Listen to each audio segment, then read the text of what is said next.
मनीष कश्यप ने खुद की इज्जत गंवा करके मनीष कश्यप ने खुद को अपने चाहने वाले लोगों की नज़रों में गिरा करके भारतीय जनता पार्टी की इज्जत बचाई। भारतीय जनता पार्टी के कई कैंडिडेट की इज्जत बचाई। लेकिन जब मनीष कश्यप को अब इज्जत पाने की समय थी तो मनीष कश्यप की इज्जत को किस प्रकार से धूलित किया जा रहा है। जिस कुर्सी को पाने के लिए कई वर्ष लग जाते हैं लोगों को, उस कुर्सी को पाने में मनीष कश्यप ने उसकी हेल्प की। आज उसी व्यक्ति ने मनीष कश्यप की इज्जत को कैसे उछालने का काम किया है। आज के इस वीडियो में उसी मुद्दा पर चर्चा करेंगे, जानेंगे कि कैसे मनीष कश्यप ने भारतीय जनता पार्टी के कई कैंडिडेटों की इज्जत बचाई थी, और ये भी जानने का प्रयास करेंगे कि किस प्रकार से मनीष कश्यप को आज जो उनकी इज्जतों को पूरी तरह से धूलित करने की कोशिश की जा रही है।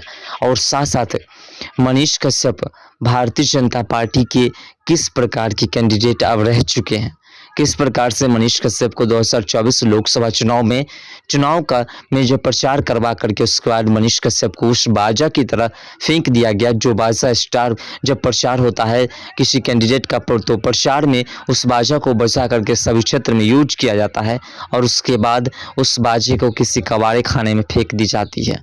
उसी प्रकार से मनीष कश्यप को फिलहाल फेंक दी गई है। वीडियो में अंत तक जरूर बने रहेगा और चैनल पर नहीं तो चैनल को सब्सक्राइब जरूर कर लीजिएगा। दरअसल बात है कि मनीष कश्यप ने पश्चिमी चंपारण से चुनाव लड़ने का अनाउंसमेंट किया था। ये पहली भांति सभी लोग जानते हैं और ये भी जानते हैं कि मनीष कश्यप उस क्षेत्र से अगर चुनाव लड़ते तो जीतते या नहीं। लेकिन ये बात तय था कि मनीष कश्यप डॉक्टर संजय जायसवाल को क्षेत्र से जीतने नहीं देते, क्योंकि डॉक्टर संजय जायसवाल जो काम करते हैं वो काम जनता को पसंद है। ये बात भी सत्य है। लेकिन ये बात भी सत्य है कि डॉक्टर संजय जायसवाल जैसे महान, जो लोग कहते हैं ना कि उससे भी महान मनीष कश्यप कहीं ना कहीं है। ऐसे में जो लोग डॉक्टर संजय जायसवाल को चाहते हैं वही लोग मनीष कश्यप को डॉक्टर संजय जायसवाल से ज्यादा चाहते हैं। ऐसे में आप सोचिए कि दो समाज सेवी एक क्षेत्र में उतरेंगे तो जो लोग समाज सेवी नेताओं को पसंद करते हैं वो दो भागों में बट जाएंगे। तो जब दो भागों में बट जाएंगे तो आप भी समझते हैं कि फिर उस कैंडिडेट को जीतना मुश्किल हो जाएगा जो पहले से उस क्षेत्र में राज कर रहे हैं।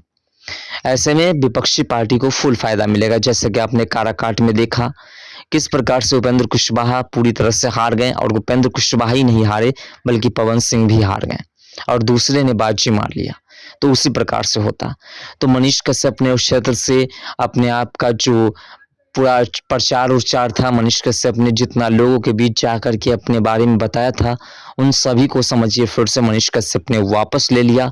और मनीष कश्यप ने भारतीय जनता पार्टी के जो नेता मनोज तिवारी मनीष कश्यप के द्वारे पहुंचे तो मनीष कश्यप ने उनकी बातों को मानते हुए डॉक्टर संजय जायसवाल के जीतने के रास्ते को खोल दिया। लेकिन फिर भी डॉक्टर संजय जायसवाल हार जाते हैं। लेकिन मनीष कश्यप ने फिर से उस क्षेत्र में उतरने का काम किया और उस क्षेत्र में उतर करके मनीष कश्यप ने कहा कि हम इस क्षेत्र से चुनाव नहीं लड़ रहे हैं तो कोई बात नहीं, लेकिन डॉक्टर संजय जायसवाल अगर इस क्षेत्र से जीत हासिल कर लेते हैं तो हम डॉक्टर संजय जायसवाल के जरिए हम जो है इस क्षेत्र का विकास करवाएंगे और जो जो वादा किए थे उन सभी वादों को पूरा करेंगे।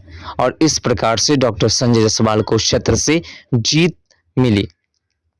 लेकिन आज भाजपा ने लोकसभा में अपना चीफ व्हिप नियुक्त किया है डॉक्टर संजय जायसवाल को। पश्चिमी चंपारण से सांसद हैं, उस सीट से जीते हुए डॉक्टर संजय जायसवाल को नियुक्ति पत्र मिला है, यानी कि उन्हें जो है चीफ व्हिप नियुक्त कर दिया गया है। अब चीफ व्हिप जो होता है यानी कि जो प्रदेश अध्यक्ष होता है उनके हिसाब से ये भी अपने क्षेत्र के कार्यकर्ता होते हैं, प्रदेश अध्यक्ष बन जाते हैं और इनके अंदर कई तरह की योजनाओं का भी जो है यूज करने का लाभ मिलता है। और ऐसे में मनीष कश्यप जो जो वादा जनता से किए थे उस वादा को आसानी से ये लोग पूरा अब कर सकते हैं।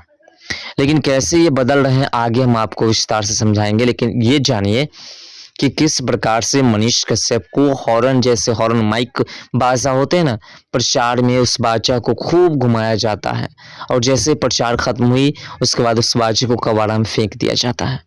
उसी प्रकार से मनीष कश्यप का भी यूज 2024 लोकसभा चुनाव में किया गया स्टार प्रचारक के रूप में। और जब मनीष कश्यप ने कई क्षेत्र में यहाँ से लेकर के बिहार से लेकर के दिल्ली तक के कई लोकसभा क्षेत्र पर मनीष कश्यप ने अच्छे खासे वोट कलेक्ट करवाए। मनीष कश्यप के चेहरे की वजह से कई सीटों पर जीत मिली। लगभग मनीष कश्यप के वीडियोस में आपने देखा होगा, मनीष कश्यप ने खुद ही कहा कि लगभग 10 ऐसे लोकसभा क्षेत्र है जिस क्षेत्र में भारतीय जनता पार्टी ने हमारे बल पर जीत हासिल की है। तो मनीष कश्यप ने वो काम किया। लेकिन आज जब डॉक्टर संजय जायसवाल को ये मुकाम हासिल हुई है, आज डॉक्टर संजय जायसवाल को इस मुकाम तक पहुंचाने का काम किया गया है, तो किस प्रकार से doctor Sanjay Jaiswal relax mode में बैठे हुए हैं, इसको भी जानेंगे। डॉक्टर संजय जायसवाल बिहार की पश्चिमी चंपारण सीट से सांसद हैं। वे 4 बार सांसद रह चुके हैं। उन्होंने एमडी की पढ़ाई दरभंगा मेडिकल कॉलेज से पूरी की। वहीं 2009 में उन्होंने अपना पहला चुनाव लड़ा था। वह लगातार पश्चिम चंपारण सीट से जीतते आ रहे हैं। वह 2019 से मार्च 2023 तक बिहार बीजेपी के प्रदेश अध्यक्ष भी रह चुके हैं। इसकी मजबूती भी अच्छी है, लेकिन 2024 लोकसभा चुनाव में उसकी पकड़ कमजोर हो चुकी थी। 2024 लोकसभा चुनाव में वह पूरी तरीके से हार सकते थे मनीष कश्यप की वजह से। लेकिन मनीष कश्यप ने उस क्षेत्र से चुनाव लड़ने से इनकार कर भारतीय जनता पार्टी के लिए फिर से प्रचार प्रसार कर उसको फिर से डॉक्टर संजय जायसवाल के उस गिरते हुए डूबते हुए नैया को बचाने का काम किया। आज मनीष कश्यप ने पश्चिमी चंपारण की जनताओं से विश्वास और उनको दिलासा दिया था, वादा किया था कि हम इस क्षेत्र में 1 लाख लोगों को रोजगार देंगे। और जिस मुकाम पर आज डॉक्टर संजय जायसवाल पहुंचे हैं, उस मुकाम पर पहुंचने के बाद 1 लाख लोगों को रोजगार देना आम बात हो चुका है। लेकिन सबसे बड़ी बात कि मनीष कश्यप का वादा था तो मनीष कश्यप पूरा करे, ये बात हो गया। तो ऐसे में मनीष कश्यप ने चुनाव लड़ने से जो इनकार किया, ये सबसे बड़ी गलती है। कुल मिलाकर के डॉक्टर संजय जायसवाल उस नीति पर चल रहे हैं जिस नीति पर इससे पहले कांग्रेस पार्टी ने खटाखट के वादे किए और उसके बाद वादे से मुकर गए। उस प्रकार की यहाँ भी कहानी है। लेकिन यहाँ पर मनीष कश्यप झुकने वाले नहीं हैं, वो प्रोसेस में लग चुके हैं और पश्चिमी चंपारण की जनताओं को जो रोजगार चाहिए उस रोजगार में पूरा योगदान निभाएंगे। सोमवार को लोकसभा में विपक्ष के इंडिया गठबंधन और एनडीए के बीच तीखी नोकझोंक हुई थी। विपक्ष के नेता राहुल गांधी ने केंद्रीय बजट को लेकर के भारतीय जनता पार्टी पर हमला बोला और कहा कि देश में भय का माहौल है। उन्होंने भाजपा के चुनाव चिन्ह कमल का जिक्र करते हुए कहा कि देश में अब कमल के चक्रव्यूह में फंस गया है। राहुल गांधी ने कमल के प्रतीक को प्रमुखता से प्रदर्शित करने के लिए प्रधानमंत्री की आलोचना की और दावा किया कि 21वीं सदी में एक नया चक्रव्यूह रच दिया गया है। तो ये बातें सोमवार को लोकसभा में हुई थी, उसी समय कहीं ना कहीं जो ये चर्चाएं हुई, डॉक्टर संजय जायसवाल को व्हीप चीफ का जो पद मिला वो मिला और उसके बाद मनीष कश्यप ने उनसे मुलाकात करने की कोशिश की, उनसे बात करने की कोशिश की, लेकिन बातें नहीं हुई। और बातें तक क्या, मनीष कश्यप ने जो वादा किया था उस वादा को पूरा करने के लिए जब भारतीय जनता पार्टी के नेताओं से बात की जा रही है तो किसी भी परिस्थिति में वो लोग बात करने को तैयार नहीं है। मनीष कश्यप जब मुसीबत की घड़ी में थे तो किसी भी प्रकार से किसी भारतीय जनता पार्टी के नेता ने मनीष कश्यप से पूछा तक नहीं कि मनीष कश्यप इस वक्त तुम्हारी क्या हाल है और इसमें तुम्हें किस प्रकार की मदद चाहिए। तो कहीं ना कहीं मनीष कश्यप की इज्जत को डुबाने का काम कर रहे हैं भारतीय जनता पार्टी के कुछ नेता जिन नेताओं ने भारतीय जनता पार्टी में मनीष कश्यप को शामिल किया। भारतीय जनता पार्टी किसी भी परिस्थिति में गलत नहीं है। भारतीय जनता पार्टी के जो प्रमुख नेता हैं वो सही में मस्त तरीके से देश के विकास में, बिहार के विकास में, अपने क्षेत्र के विकास में लगे हुए हैं।